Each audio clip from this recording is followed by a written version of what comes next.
Shalom Aleichem, friends. My name is Gil Student, and it's an honor, it's a real cover for me to speak to the Chaverim of Igud HaRabbonim in this Chomer Hadrosh format in honor of the upcoming Yamim Noraim, Yamim Tovim of Toshin Pei. I'd like to thank Rav Mendy Mirachnik and Rav Moshe Shmerler for the invitation to speak and for all that they do for the organization and the Chaverim, and of course the Presidium, Rabbi Klaas, Rabbi Hecht, Rabbi Elbaz, and Rabbi Shulman.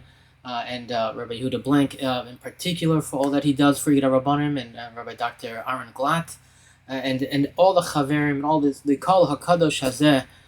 Thank you, and with your reshus, I'd like to speak a little bit about Teshuvah. Of course, Teshuvah, as we all know, is about returning to Hashem after sin, after doing Averos, which everybody does. However, it's not enough to change yourself. You also have to undo your sin. To fix whatever you broke. That's a general rule, that you must restore your victims to shleimus, to wholeness. So the Rambam asks in Hilchos Teshuvah, Perek Beis, Halacha Beis, right? Ma Teshuvah Hazo. What is this Teshuvah? What is this Teshuvah that we're all talking about? And he explains, he describes step by step what needs to be done. However, in Halacha Tes, Rambam adds a very important detail. He says everything that he said up until then about Charata, Naziva Sachet, and Vidui, and Akabal Lahaba, all that is talking about an Avera bin Adam Lamakom. But bin Adam L'Chavera, there's an extra prat. You're not forgiven until you give back to the person what you owe him, and you apologize. So the question is, why is that the case? If Teshuvah is about returning to Hashem, so why does your relationship with other people matter?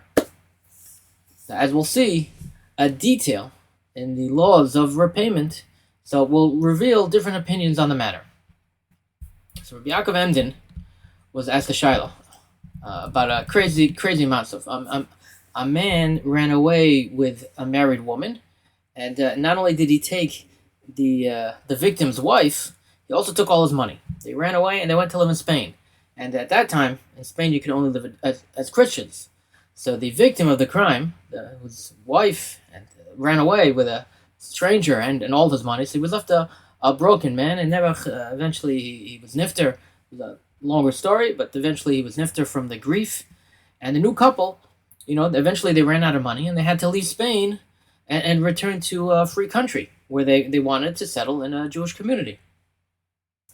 The story is longer, but what the question, the shaila that was posed, was that this man had to do in order to return to the community and as a member in good standing.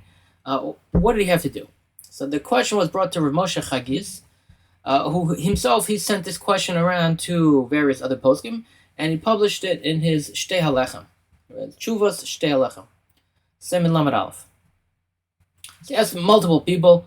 One of the Meshivim, with a bit of a sense of humor and maybe a sense of outrage and a little bit of exaggeration, but great rhetorical force, he points out that the man who the question is about, he was over on the Gimel Averos HaChamuros, Avodah Zarah, Gilui Rayos, and Shvichus Damim, because the victim eventually died from his grief.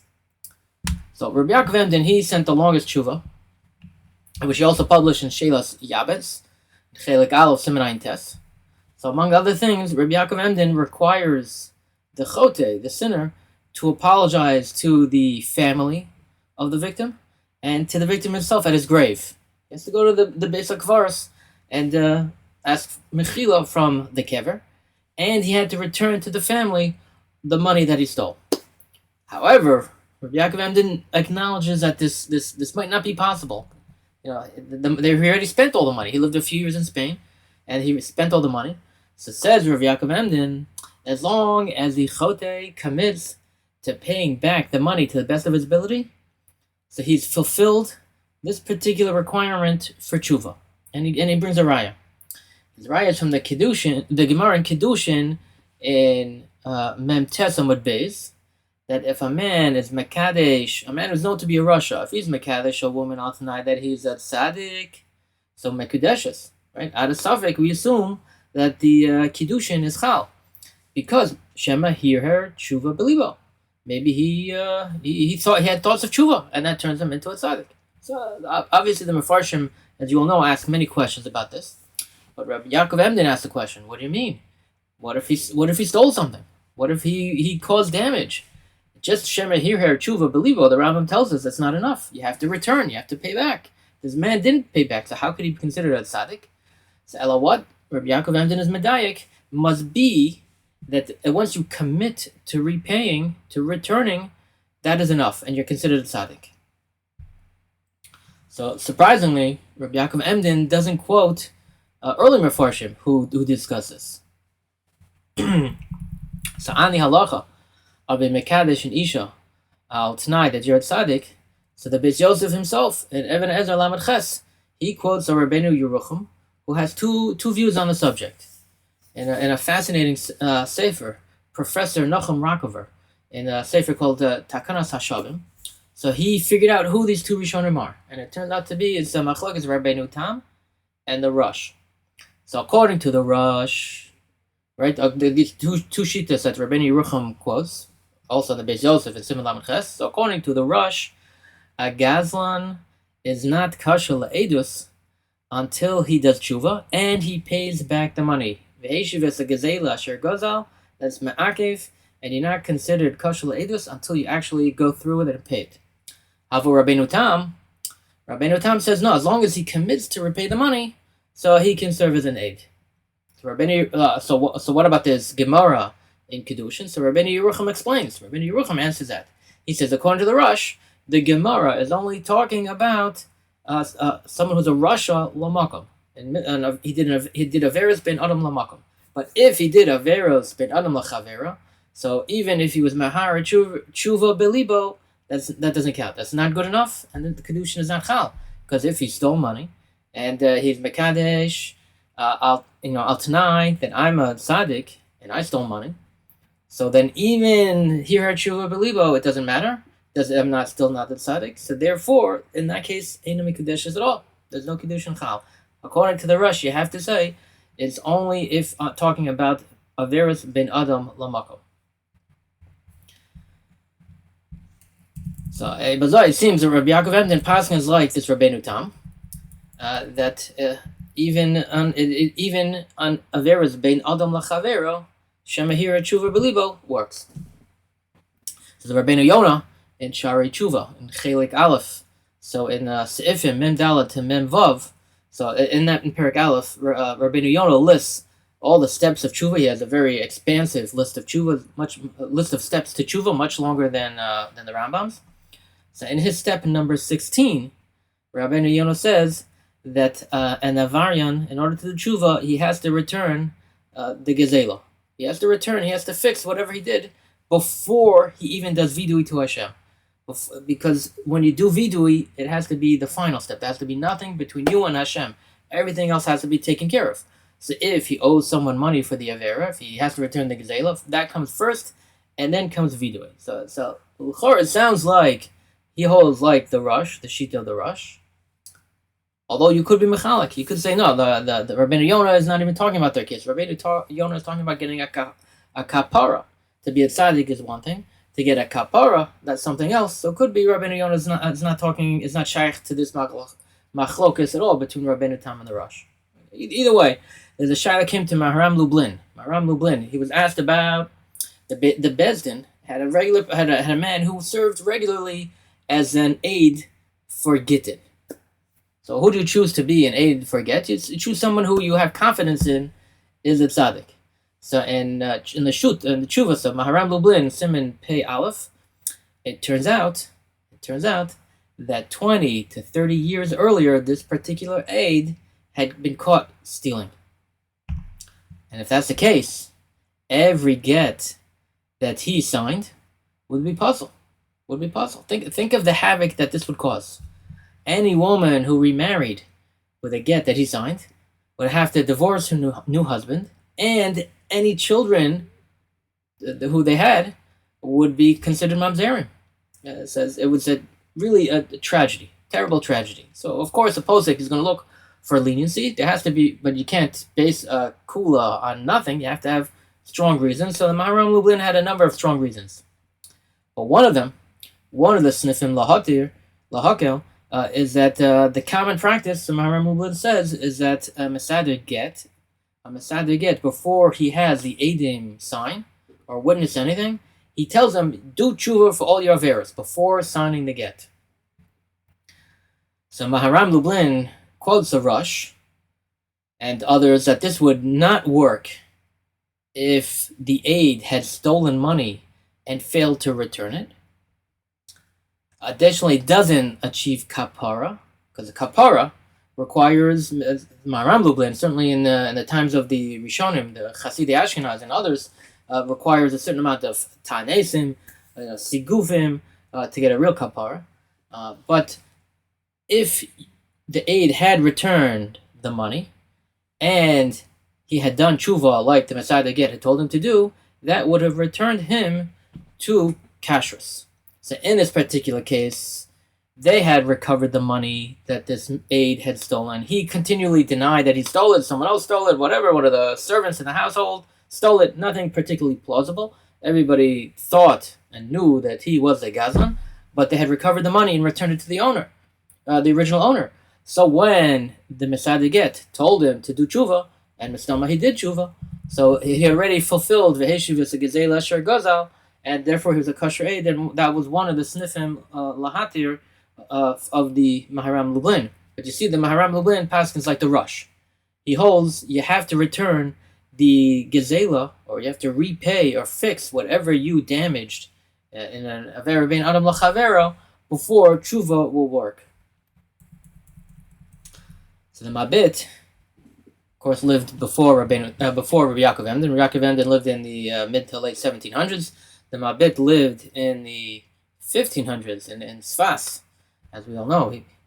So the Mabit, he holds like Rabbeinu Tam. In his Beis Elokim, in his Shar Tshuva, Perek Beis, so Mabit says a Gazlan has to do Tshuva, is considered as having done Tshuva, as long as he decides in his heart, with Hashem, that he will repay the victim. He doesn't actually have to pay it. Of course, he has to eventually, if you commit to paying it. So, of course, you're going to go through with it to the best of your ability. But says Mabit, the minute he commits in his heart, he decides that he will repay the victim, then he's considered as having done tshuva. And as proof, so he quotes the Gemara about Kiddushin we talked above. Apparently, he wasn't aware of, or he wasn't aware of Rabbeinu Yerucham's answer, or maybe he didn't think it was convincing.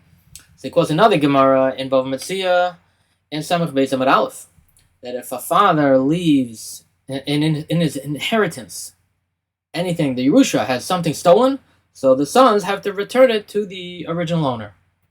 Right? So technically they don't have to. They're not the Gazlans, but out of respect, and there's a Shinu Rishus, but out of respect for the father, out of covered kibud of, they have to return the Gezela that he stole. But and the Gemara asks, what do you mean? So he's not Osa Maisa. The father's a Ganav, he's a Gazlan, so he's not Osa Maisa Amcha. So there's no Chi of covered. So why out of Kibud Av do they have to return the Gezela if there's no Kibud Av? So as answers the Gemara, no, it must be he did tshuva, but he died before he could return the stolen item. So ask him a bit. So if he did tshuva, but he didn't return it, like the Rush, he didn't do tshuva. If he didn't return it, he didn't do tshuva. So he's not Osa Maisa Amcha, and there's no Chi of Kibud. But like the Rabbeinu Tam, it works very well. Because if he did tshuva and he wanted to return it, but he died before he could, so the tshuva works, and he is also Maisa Amcha, and therefore there's a chiyuv of kibud of, and therefore the children out of kibud of have to return the stolen object. So the Chida, Kedarga B'Kodesh has an arichus on this particular topic. So in his Tshuvas Tov Ayin Siman Vav, he quotes many other achronim, to at least to me seem to be a bit obscure, who discuss this subject. And he answers many of the rayas that they bring. So we already talked about the Gemara Kiddushin. Chida has an answer for that. To the Gemara that the Mabit quoted, so the Chida, he didn't quote the Mabit, he quotes someone else who brings that raya. So the Chida replies that Misa is different. He doesn't explain why, but we could suggest that, look, if a Ganav has to do everything humanly possible to correct the damage caused by his Averis. Anybody who does an Aver ben Adam l'Chaver, you have to do everything possible to undo the damage. Wanting to repay, even sincerely committing, you will repay. That's not enough. You can do more, and therefore you must do more. Find the money and make it happen. Avamisa is final. There are no more options. Once someone is niftar, there's nothing more in his ability to do. So death is much more than just a temporary obstacle. So therefore, a father who did Teshuvah and died before returning the Gezela, so he can be considered a tzaddik. But anyone else, anything less than Misa, so he has to fulfill his commitment to Veheshivas Gezela in order to do Teshuvah. So it says the Chida, it's not a raya against the rush. The Chida quotes another possible raya. There's a Gemara Brachos Yutes Amar Aleph that if you see a Talmid Chacham doing an Avera during the day, so you can just assume he did Teshuvah by nighttime. However, the Gemara adds that does not apply to Averas having to do with Mammon. It only has to do with Averas having to do with the Guf. So this Gemara seems to imply that Teshuvah does not work if you still owe the victim money. There seems to be a proof from the rush. According to Rabbeinu Tam, you could assume he did Teshuvah by nighttime, whether it's an Avera ben Adam l'Chavera or whether it's an Avera ben Adam l'Makom. It all works as long as he commits to repay or to fix the damage he caused. You could assume he did Teshuvah by nighttime. According to the rush, though, when it comes to Mammon, when it comes to Averas ben Adam l'Chavera, that doesn't work. You have to actually you have to fix it, and then you can do Teshuvah. But the Chida says, maybe it's not a raya. Maybe it's not a raya. The Gemara is not talking about when does Teshuvah work. That's not what the Gemara is talking about. It's talking about a third party, an observer. If you see a Talmid Chacham doing Avera during the day, so you can assume he did Teshuvah by night. So it only makes a claim, the Gemara only makes a claim about what you can assume. So if it's a din in Mammon, so you can't make the assumption that he did Teshuvah. So it's not that Teshuvah doesn't work, it's that you cannot make the assumption. And maybe it's because people have a special chemda for Mammon. There are many ways you can explain it. But it doesn't say Teshuvah doesn't work, it says you can't assume that a Talmid Chacham did Teshuvah. Okay, so far we've seen that the Rush and Maharam Lublin say that you have to return the Gezela or otherwise fix your Averis before you can have your Teshuvah works. Before you can become an Adam Kosher, after you do Averis ben Adam l'Chavero, you have to undo, to the best of your ability, the Avera, the damage of the Avera. So on the other side, we see Rabbeinu Tam and the Mabit and Rabbi Yaakov Emden, who say that a sincere commitment to do so to the best of your ability, that is sufficient. That's enough. As long as you sincerely want to return the Gezela, pay back the money, then that is enough. And if you look at the Chelkos Mechokek in Even HaEzer, Siman Lamed Ches, Sif Katan Mendalid, so he also paskins that way, like Rabbeinu Tam. So let's think for a moment what each Shita implies. So the Rush holds, until you undo your Averis, you can't be considered a Shav B'Teshuvah. So to me, this seems similar to the common category in the Gemara that we find of Tovil B'Sheretz B'Yodo. So how can you expect someone to become Tahor from the mikvah when he's holding something Tameh, a Sheretz, in his hand? So similarly, the Rush would say, how could you do Teshuvah while the damage you caused remains? You still have the Gezela in your hands, in your house.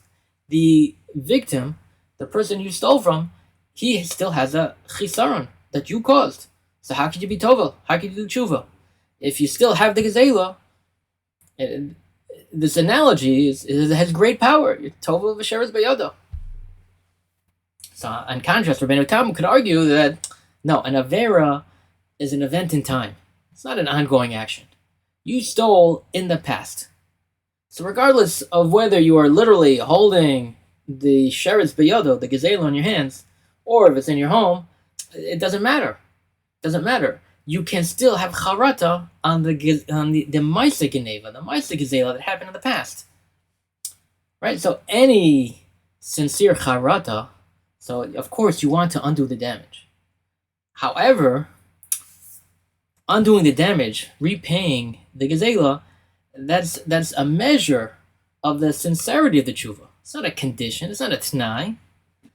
So we can say that according to the Rosh, an avera bein adam l'chavero is an ongoing act until you fix what happened.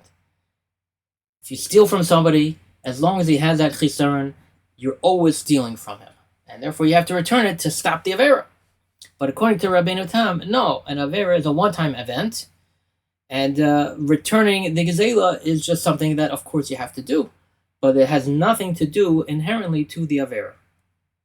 Or we could suggest that according to the Rosh, returning the gazela, so it restores the chote, the avarian, so it restores him to his previous status.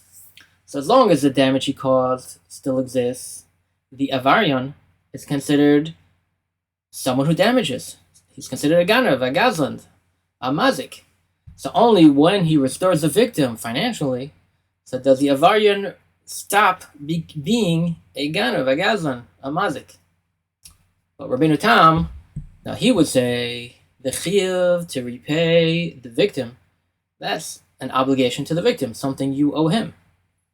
The avarian, he remains the same, whether the damage he caused continues or doesn't. He's still the same person.